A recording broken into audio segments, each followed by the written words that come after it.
আসসালামু আলাইকুম। আশা করছি আপনারা সবাই অনেক ভালো আছেন। আজকে আমাদের গন্তব্য ঢাকার শ্যামলীতে অবস্থিত শ্যামলী ওয়ান্ডারল্যান্ডে, যেটি একটি বিনোদন কেন্দ্র, ছোট এবং বড় উভয়ের জন্যই। আমরা যাত্রা শুরু করেছিলাম টঙ্গী থেকে। সেখান থেকে ২০ টাকা অটো ভাড়া দিয়ে চলে গিয়েছিলাম মিলগেটে। মিলগেট থেকে ২০ টাকা অটো ভাড়া দিয়ে চলে গিয়েছিলাম কামারপাড়াতে। কামারপাড়া থেকে জনপ্রতি ৪০ টাকা অটো ভাড়া দিয়ে চলে গিয়েছিলাম মেট্রো রেল স্টেশনে। মেট্রো রেলে জনপ্রতি ৬০ টাকা ভাড়া দিয়ে আমরা চলে গিয়েছিলাম আগারগাঁতে। আগারগাঁ থেকে ৩০ টাকা রিক্সা ভাড়া দিয়ে সরাসরি চলে গিয়েছিলাম শ্যামলী ওয়ান্ডারল্যান্ডে।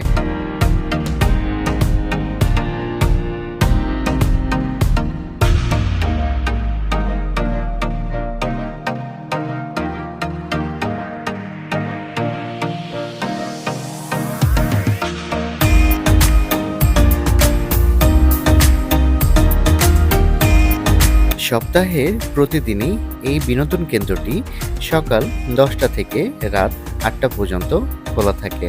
প্রাপ্তবয়স্কদের জন্য জনপ্রতি প্রবেশ মূল্য ১০০ টাকা। ৫ বছরের কম বাচ্চাদের টিকিটের প্রয়োজন হচ্ছে না। আপনারা চাইলে এই জায়গায় অনেকগুলো রাইড রয়েছে, এই রাইডগুলো উপভোগ করতে পারবেন। রাইডগুলোর মূল্য ৫০ থেকে ১০০ টাকা, তবে অধিকাংশ রাইডগুলির মূল্য ৫০ টাকা। কেবলমাত্র ২ থেকে ৩টি রাইডের মূল্য ১০০ টাকা। বিকেলবেলায় এই জায়গাটি বেশ জমজমাট থাকে। আমরা এই জায়গায় যে রাইডগুলো উপভোগ করেছিলাম আপনারা দেখতে থাকুন।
এই জায়গাতে যেমন ছোটদের জন্য অনেকগুলো রাইডের ব্যবস্থা করা রয়েছে, তেমন বড়দের জন্যও বেশ কয়েকটি রাইড রয়েছে। ওভারঅল সবকিছু মিলিয়ে আমার কাছে এই জায়গাটি বেশ ভালো মনে হচ্ছে। আপনারা যদি আপনাদের ছোট বাচ্চাদেরকে নিয়ে একটা সুন্দর বিকাল কাটাতে চান, সাথে কিছু রাইড উপভোগ করতে চান, সেক্ষেত্রে শ্যামলী ওয়ান্ডারল্যান্ড আপনাদের জন্য অন্যতম একটি ভালো গন্তব্য হতে পারে। আপনারা চাইলে এই জায়গা থেকে হালকা পাতলা কিছু স্ন্যাক্সও খেয়ে নিতে পারবেন। এই জায়গায় বেশ কিছু দোকান রয়েছে, তবে খাবারের দাম তুলনামূলকভাবে একটু বেশি। আজকের মতো এ পর্যন্তই। পরবর্তীতে নতুন কোনো জায়গার নতুন কোনো ভিডিও নিয়ে আবার ইনশাল্লাহ আপনাদের সামনে আসব। ততক্ষণ পর্যন্ত সবাই ভালো থাকবেন, সুস্থ থাকবেন। আসসালামু আলাইকুম।